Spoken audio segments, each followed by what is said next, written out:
જંબુસર નગરપાલિકા meeting hall ખાતે આજે પ્રમુખ તથા ઉપપ્રમુખ પદ માટે મતદાન પ્રક્રિયા નાયબ કલેક્ટર અને ચૂંટણી અધિકારી ડોક્ટર સુપ્રિયા ગાંગુલીની અધ્યક્ષસ્થાને શાંતિપૂર્ણ માહોલમાં સંપન્ન થઈ હતી।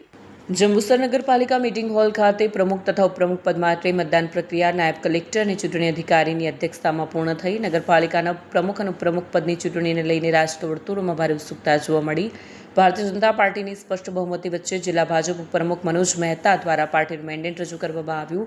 પ્રમુખ પદ માટે ભાજપ તરફથી ચૈતાલી અમિત પ્રજાપતિ અને વિપક્ષ તરફથી રસીદાબેન વલીભાઈ ઘાંચી ઉમેદવારી નોંધાવી હતી। મતદાન પૂર્ણ થયા બાદ ચૈતાલી પ્રજાપતિને ભાજપના 16 તથા એક અપક્ષ સભ્ય સહિત કુલ 17 મત મળતા પ્રમુખ તરીકે ચૂંટાયા છે। રસીદાબેન ઘાંચીને 11 મત મળ્યા।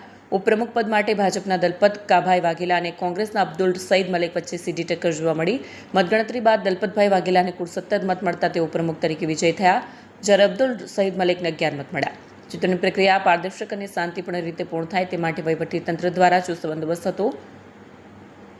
કાર્યક્રમના અંતે ભાજપના હોદ્દેદારો અને કાર્યકરોએ નવા ચૂંટાયેલા પ્રમુખ અને ઉપપ્રમુખનું અભિનંદન કર્યું।